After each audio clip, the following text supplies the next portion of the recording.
how we can correct it. So this is phase number one.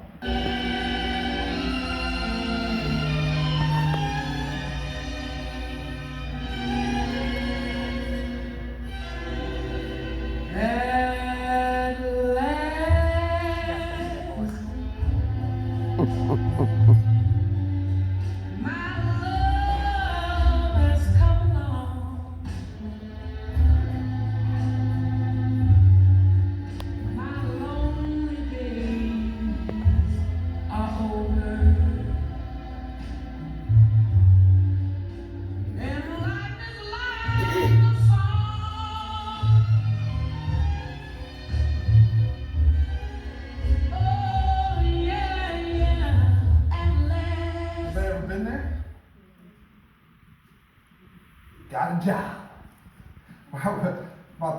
One of my previous organizations, we hired a maintenance person, and I watched him. As he walked out the front door, jumped in the air, clicked his heels, and I could hear him 20 feet from the front door as he pumped his fist in the air and said, "Praise the Lord, I got a job."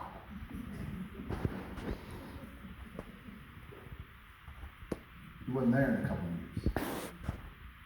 So I began to ask myself, let's look at the phases. Because we all start this job, and it's what I call a honeymoon. Right? At last, my lonely days are over. Skies above are blue. This is a great place. I got a job. People are great. They're wonderful. I love this place. I can't wait to spend the rest of my career here. And what do we do? Are there differences at the honeymoon phase? Yeah. Well, what do we do with them? Oh, we can work through that. That's not a big deal. I can handle that. We'll work through it, and we minimize the differences. The differences are there, but we're just, we can work through it. And our communication is constant. People are coming into your office. You're talking to people. We're so glad you're here. We have a snack day today because it's your first day. Welcome to the team. You are going to love working here. Thank you. Our constant communication, our emotions, we get butterflies. You know, during that honeymoon phase, we haven't even backed out of the driveway and we're texting the person. We're calling. What are you doing? Nothing. What are you doing? Talking to you. And we got those butterflies, and it translates because we do that in the workplace. We're just thrilled. We're excited. The butterflies are there. And we just got to have just a little bit more. I can't wait to get back to work tomorrow. We're getting up earlier and earlier because we just love working there. I told you about Rudy. He walked outside, praise the Lord, I got a job, and he wasn't there in 2 years. What happens? What happens is phase two. You've been missing a lot of work lately. I wouldn't say I've been missing it, Bob. Take this job and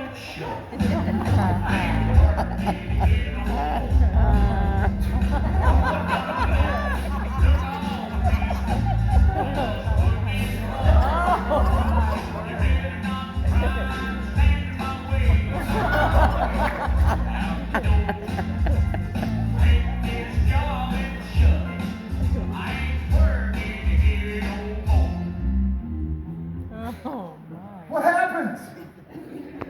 Oh, we love coming to work. What happened? You know what happens? The honeymoon's over. Now it's time for the hangover. Where's Doug? There's a tiger in the bathroom. Lost a tooth? What in the world happened? I love my job. Where were all those nice people that interviewed me? I want to work with that person. That's not who interviewed me. Been there? Absolutely. Every one of us have. Because the honeymoon, it is a phase. And we'll go to the hangover. I'm convinced most resignation, most dismissals happen somewhere in the hangover phase. What happens here? With the honeymoon, what do we do with our differences? We minimize them. What do we do here? We maximize them. I can't believe that. We put a magnifying glass on the differences here. They are not like me. They don't think like me. They don't act like me. Dress like me. I just hate working here. And you will too. right? I mean, we just maximize our difference. Our communication now becomes contrary. And we put up roadblocks. And we're exhausted. You don't have to raise your hand because I know. I've been there. We just go home exhausted and you don't want to get out of bed in the morning because you're just so tired of the mess. And so what do? We blame each other. Oh, the kids have chicken pox, so this a week. I can have a week of silence if the kid will just get the chicken pox. Right? You know why we laugh? Because it's true. And then they come up with a vaccination.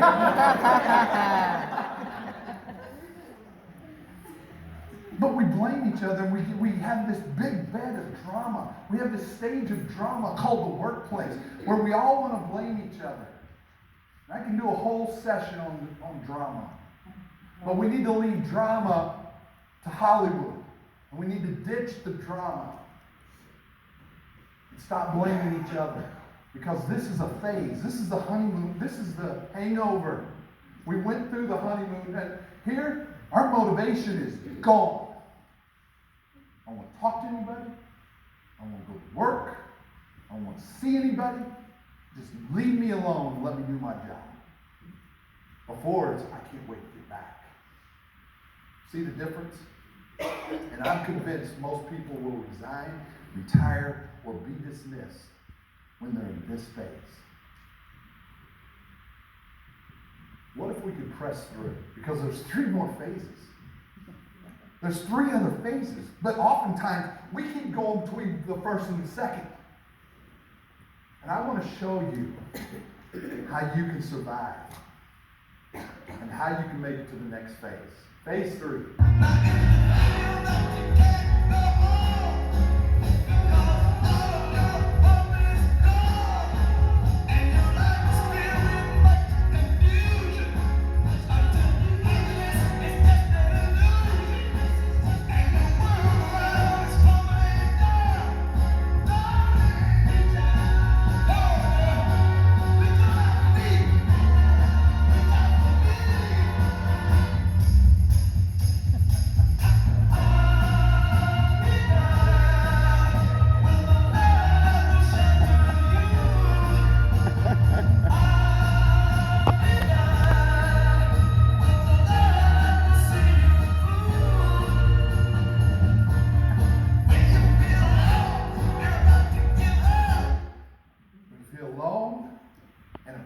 My grandpa, he'd say that, he'd storm down my little brother's wedding reception. He said, that's not music and that's not dancing.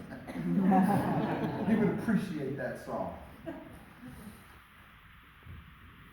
If you feel all alone, feel by yourself, this is what I call the harmony phase. This is the harmony phase. What's harmony? What is harmony? Differences working together. What else? Peacefulness. Anybody else? Contentment. Some people will say balance. I don't know. So, when I was a kid growing up, and I sound really old there.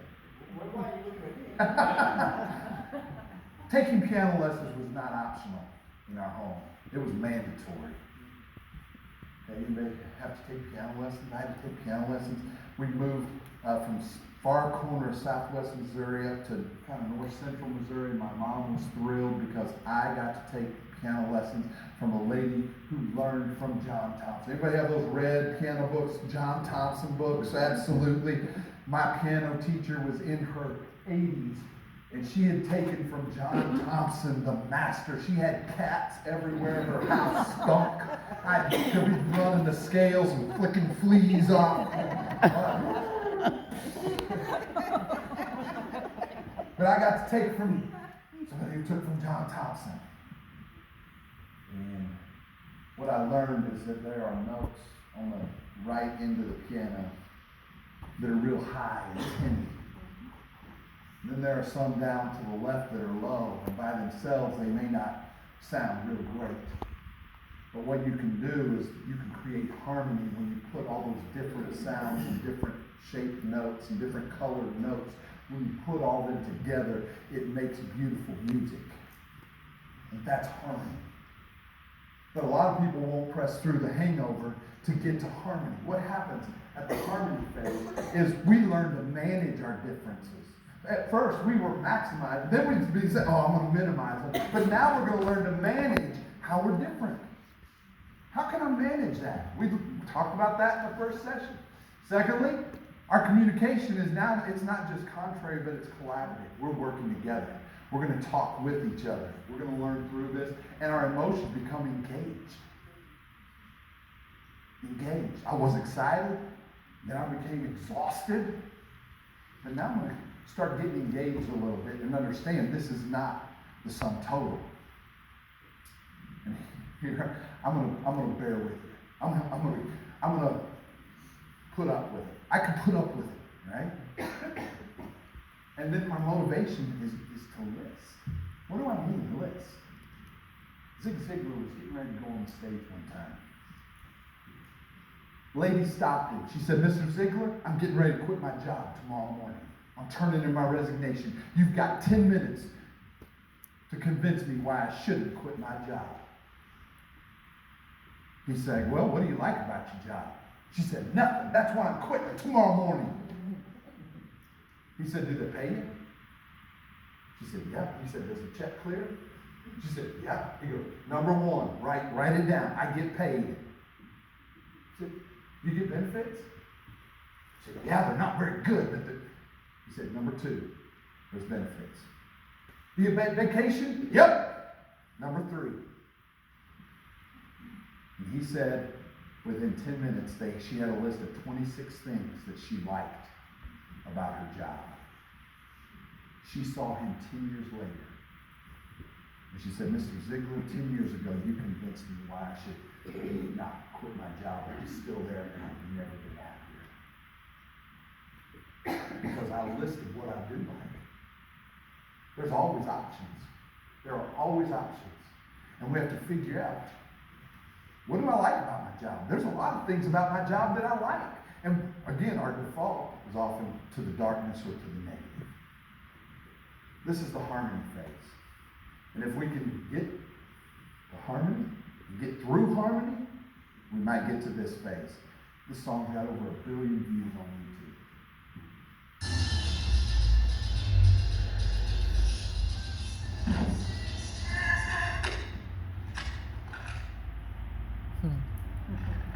It opens.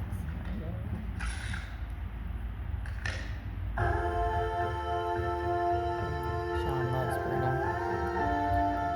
It's good.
Where we come to a place where it's all right that you're not like me. It's okay. We don't have to dress alike. We don't have to think alike. We don't have to talk alike. And I like you just the way you are. It's all right. So what happens here? This is when we begin to master our differences. See, we went from minimizing to maximizing to managing. And now we master. We start to different is good. We need differences. How can we master our differences? It's learning about each other. See, turning up our emotional intelligence, our communication becomes consistent.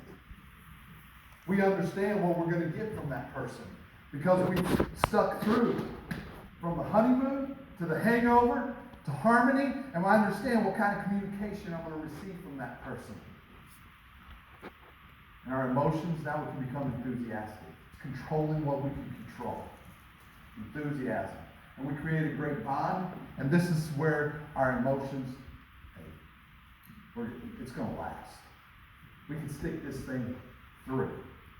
Want to move to the fifth phase, and then we're going to give some tips on if you've lost your love and feeling.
A couple years ago doing this, and a lady right over here, she said, "Can you play that one more time?"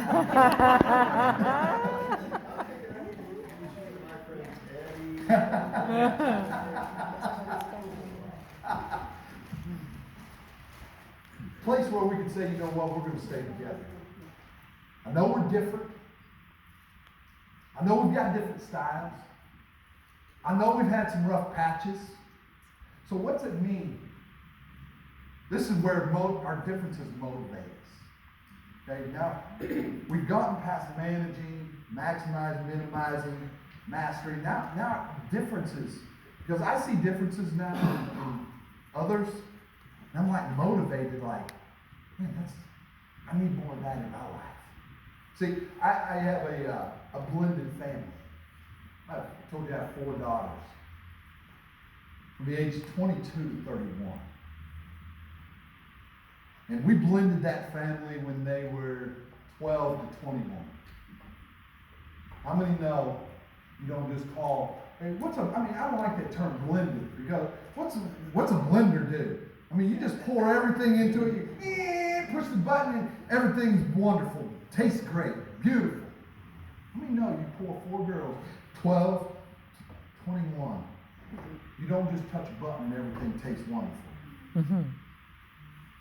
And so I call us, we're a crock pot family. We're not a blended family, we're a crock pot family. Because when I was a kid growing up, every Sunday, my mom put a roast in a crock pot. Anybody have that? She put a roast in a crock. She put some carrots in it, some potatoes, some onions. We come home. Oh, smell. Just fantastic. She'd separate everything out. She'd put it on the table. We'd all sit around the table Sunday afternoon lunch. And when I took a bite of that roast, I could taste the little carrot. And when I tasted the carrot, I could taste the little onion. And when I tasted the roast, I could taste the little potato. And I think that when we get to this place, because I might need more Mike Boger in my life. And I'm being honest. Because when we sit in the crock pot, our differences begin to motivate us. I'm not trying to manipulate or manage, I'm not maximizing or minimizing. I'm just saying, you know what does that person have that I need? And so differences get to a place, when we get to this phase, it's differences are motivating us. And our communication now, we can be very concise with our communication. Because we've been with this person, we spent time with them, we've taken made the effort to understand who they are, their personality, and what stresses them out, how I can work with that person better. And now my emotions are energized. When you find what you do, I didn't even need an alarm clock this morning because I knew this is what I love it. Woke up a little before 5, just ready to go. Because our emotions become energized. And the effect is bliss. And our motivation now is just love. I love my child. I love what I do. So, what if you lost that love? You don't have to raise your hand. You know why? Because when I got here in June of 2018, I did a survey, and over 1,200 responded. And 3 out of 5 employees of the Department of Health and Senior Service said I'd be more motivated in a different organization. So I know there are people that have lost their love and feeling. So how do you recapture that? How do you get it back? Can you get it back?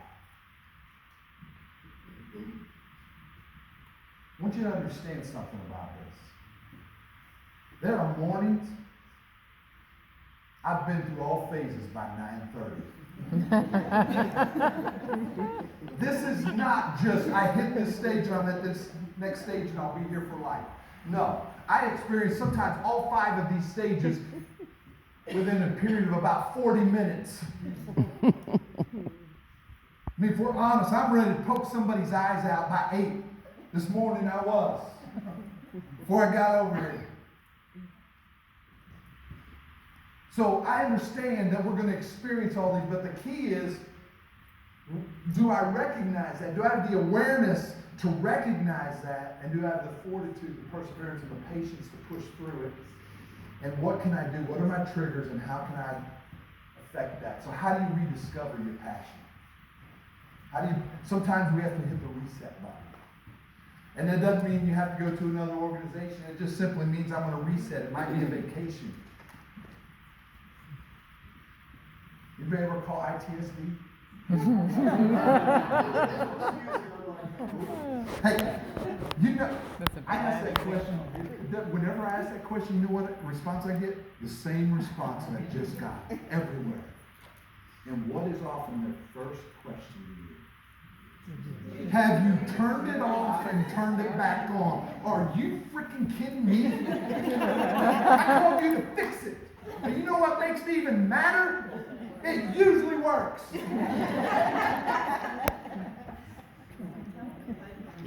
IT guy told me years ago, he said, John, let me explain something to you. Computers are designed to handle so much. They have a thing called resources. They're operating resources.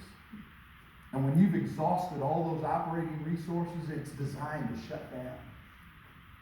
And turning it off and turning it back on reboots it and re-energizes it and resets the resources. And I would say to you this morning, we've been designed as human beings to only handle so much. And there are times you need to push the reset button. You need to hit the reset button. Whatever that means for you, you need to know what it means for you. I go to ball games. I go listen to some live music. While I'm a people person, there are some moments where I'm fortunate and blessed enough to have season tickets to Mizzou basketball. And I often, probably 70% of the time, go by myself. I've got 2 seats. My wife said, who's going with you? I said, nobody. I said, I've been talking to people all day. I've been around people all day. I just kind of enjoy sitting there by myself. Mm-hmm. But we have to know what our reset is. What helps us re-energize and reboot and reset. So for some of you, it might be hitting the reset button. Secondly, this is the logo from one of my most impactful books I've ever read. It's called Lynchpin by Seth Godin, Godin. And really, the subtitle is How Do You Make Yourself Indispensable to an Organization? How do you make yourself indispensable to an organization? Don't have time to get into it, but if a computer can do your job. And so when I talk about leadership development, my theory and philosophy around leadership development is to learn to do what a computer can't do. Become indispensable. Wonder if my battery's about to get dead. Can you help me out? Yeah, battery's running low. No, you're not getting set up, I promise. I've got it. Have you turned it off and on? I got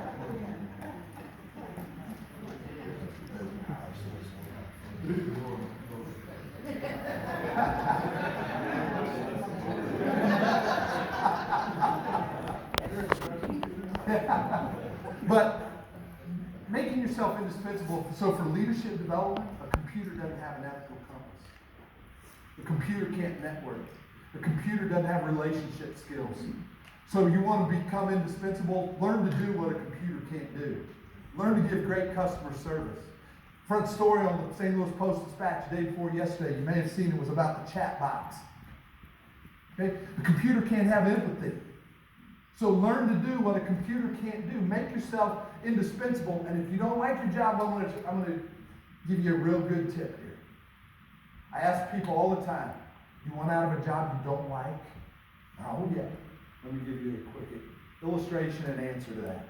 Because I'm going to show you and tell you how you get out of a job you don't like. Again, I'll be transparent and tell you one of my favorite movies. You probably laugh me off the stage. But one of my favorite movies in the world is Coming to America. Coming to America. Arsenio Hall, Eddie Murphy, right? Louis Anderson. Arsenio Hall, Eddie Murphy, they're mopping that knockoff McDonald's called McDowell's. Right? Louis Anderson back there, he said, they start you out mopping floors. Right?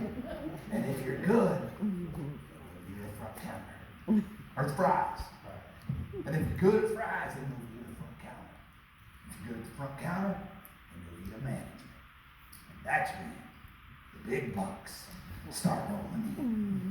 You know what they just taught us? You want out of a job you don't like? Be really good at the one you've got. Be really good at the one you've got. You want out of a job you don't like? Be a linchpin. Every day is a blank canvas. Be an artist. Do what nobody else can. Be creative.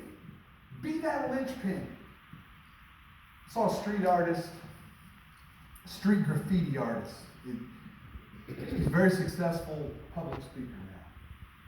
Makes over $20,000 for a speech. He donates all his paintings now to charity. But he'd gone through college, got his MBA, and went to Silicon Valley and was an executive in finance. The dot-com bubble burst, and he lost his job, was about to lose his house and his family.